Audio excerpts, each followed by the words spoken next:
We don't have Bik Sau in the Sinam Tau form, so Bik Sau we first see in the Cham form. So basically Bik, according to Seafood Cliff, is like the kind of pressure like you're pressing on a button. So that when you press on a button, you don't tap it. You don't tap it, or if you have to press a button on the wall with your thumb, you don't tap it like that. It's kind of like even pressure, even pressure. So that's basically what it means, to press but with even pressure. Alright? So, first thing we obviously look at is form. In other words, correct where it is in the form and the correct way to do it in the form. So if I stick to the side I'm on, and then I'll turn to face the camera because you'll need to see from that angle. Alright? We've just done 1, 2, 3, and it's here that we do Bik Sau. So if I do this way on, maybe something like that. Okay, so we've done 1, 2, 3. So it should all be back in this kind of position. Alright? What we have to imagine now, I'm going to take one of my hands away so I can use it to demonstrate. So what we're imagining now is something's pushing on this elbow. Pushing on it. And as we should have learned from Sinam Tau, when something pushes on our elbow, we don't push back. When something pushes on my elbow, I don't push back. So what I actually do is I drop my elbow. My elbow's coming in and being pushed, being pushed, being pushed, until I'm lined up with my elbow at Gau Bei Ga, linked to the hip, linked to the waist, a straight line from that position to that position to that position. So not too dissimilar to what we were talking about on Monday night. 1 shoulder or midline, 2, 3, all lined up. And obviously in the form we're doing this double-handed. Okay? The hand in line with your shoulder. So like this. So if we get into that position again, 1, 2, 3, you're imagining force pushing those elbows down. That's the first thing. Pushing them down until they're all lined up. Elbow, hip, elbow, wrist. All lined up in one line. So not like that. So not elbows out, not elbows in and wrists out.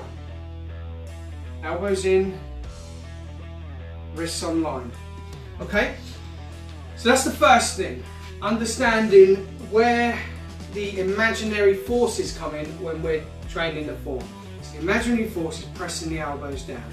One of the keys with Bik Sau, as is with most things in Wing Chun, as you know, it's relax. You must relax. Even more so with this, because as soon as someone pushes on this, this happens. Those of you who were there for the Bong Sau video, who've watched it, this is not too dissimilar to Bong Sau. So as something pushes down on my arm, my elbow comes up. Yeah? Same with this. When my arm's up, something pushes on my elbow, my forearm comes up. My forearm comes up. Just hinges. I ignore it. This is not just a physical relaxation thing, this is a mental relaxation thing as well. You've got to get your mind relaxed so that when something hits your elbow, I don't try and stop it. I just let it go, like this. Just goes.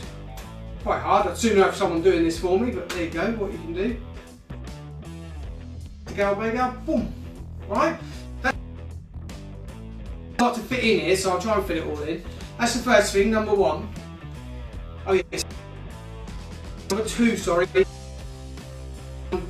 1, 2, 3. Okay? And the third thing is, when you do this in Chum, as you drop these arms to Gau Bei Ga, or the elbow to Gau Bei Ga, if I press forward, I lose my Gau Bei Ga. I don't want to do that. So, what we imagine is force has pushed this elbow in, and now I have force on the front, or just to the side, sort of on that part. Okay? Now, rather than push forwards, I just sit. Just sit. Okay? So if we had partners here, which we don't, that could push or apply some even pressure along my Bik Sau, or both Bik Sau, from here it should feel relaxed to the partner. But as I sit, we build up that springy force, the chum kill fat lick, this stored energy that's flowed. So you've got to kind of feel that. Okay, so that's number 3 on the form. So that's the basic form, that is. Okay.